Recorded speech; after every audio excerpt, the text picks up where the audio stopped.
சீரியல்களின் full எபிசோடுகளை Sun டிவியில் ஒளிபரப்பான உடனே எக்ஸ்க்ளூசிவாக சன் நெக்ஸ்டில் மட்டும் ஃப்ரீயா பாருங்கள். கேளுங்க. என்ன பவித்ரா உட்கார்ந்துட்டு இருக்க? நீ இன்னும் கிளம்பல? ஓ, சம்பந்தி ஐயா இன்னும் ரெடி ஆகலையா? அதெல்லாம் அப்பவே கிளம்பிட்டாரு. அப்ப ஆதிதான் இன்னும் வரலையா? இல்ல, 2 பேரும் கிளம்பிட்டாங்க. அப்புறம் ஏன் நீ போகல? ஒருவேளை உன்னை விட்டுட்டு போயிட்டாங்களா? இதுவரைக்கும் அது மாதிரி நடந்ததே கிடையாதே.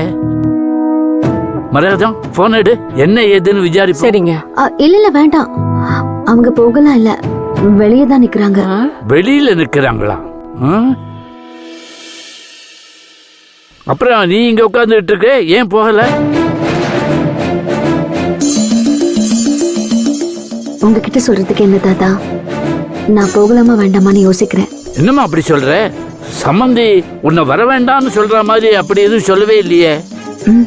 கூப்பிட்டாரு தாத்தா, ஆனா கடமைக்கு கூப்பிட்ட மாதிரி தான் கூப்பிட்டாரு. மாமா கிட்ட ஏதோ வித்தியாசம் இருக்கு தாத்தா. முன்னாடியெல்லாம் இப்படி நடந்துக்கவே மாட்டாரு. எதை வச்சு இப்படி சொல்ற?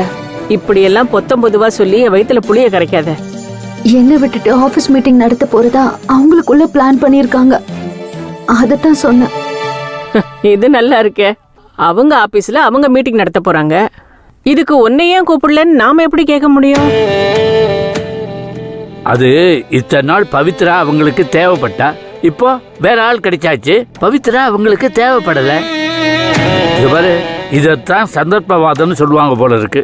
எனக்கு என்ன சொல்றதுன்னே புரியல. அப்படியேங்க சொல்றீங்க? அவங்களா பவித்ரா ஒதுக்கி வச்சாங்க? இல்லையே, இவதான் எனக்கு ஆதி வேண்டாம், இந்த குடும்பம் வேண்டான்னு ஒதுங்கிக்கிறேன்னு சொன்னா. விவாகரத்து பத்திரத்துல கையெழுத்து போட்டு கொடுக்கல, இப்ப பேச்சுவார்த்தைக்கு போயிட்டு வந்திருக்கா. இவ்வளவும் பண்ணது இவ. நாம எப்படி அவங்க கிட்ட கேள்வி கேட்க முடியும்? அதுக்கு நமக்கு என்ன உரிமை இருக்கு, அருகதை இருக்கு?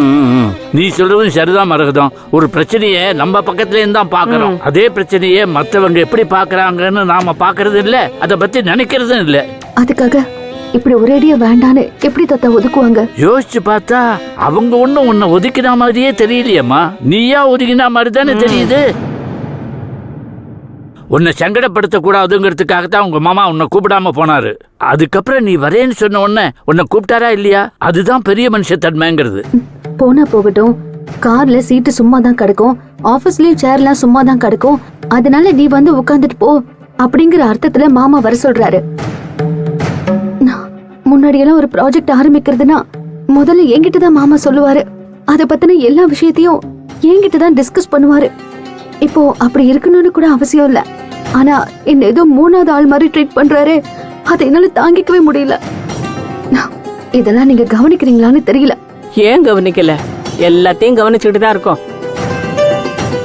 என்னைக்கு நீ ஆதி வேண்டான்னு வாயை திறந்து சொன்னியோ, எப்ப நீ விவாகரத்து பத்திரத்துல கையெழுத்து போட்டு கொடுத்தியோ, அப்ப இருந்துதான் இவங்க எல்லாம் மாறிட்டாங்க.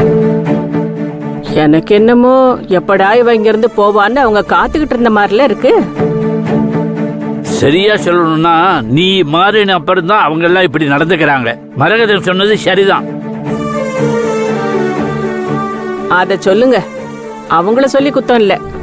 சம்பந்தி ஐயா வாய்க்கு வாய் இவ என் மருமக இல்ல, என் மக மாதிரின்னு எல்லார்கிட்டையும் பெருமையால சொல்லிக்கிட்டு இருந்தாரு. எல்லாத்தையும் ஒரே நிமிஷத்துல தூக்கி எறிஞ்சவ இவதானே. பாவம், மனுஷன் வெறுத்து போயிட்டாரு. ஆமா மரகதம், நாம வேடிக்கை பார்த்துக்கிட்டு சும்மா உட்கார்ந்துட்டு இருக்க முடியாது. இதுக்கு ஏதாவது முடிவு கட்டித்தான் ஆகணும். பவி, சீக்கிரம், இன்னுமா கிளம்பல? உனக்காக தான் வெயிட்டிங். சரி சரி, நீ போயிட்டு வா. பவிமா, ஒண்ணு மட்டும் ஞாபகத்துல வச்சுக்கோ. இந்த குடும்பத்துல உன்னை யாரும் வெறுக்கவோ ஒதுக்கவோ இல்ல. அத மட்டும் ஞாபகத்துல வச்சுக்கோ. என்ன மரகதம், இதெல்லாம் அவளுக்கு தெரியாமலா இருக்கும். நீ கிளம்புமா, உனக்காக சம்பந்தி ஆதியும் காத்துக்கிட்டு இருக்காங்க. வரேன். ம்.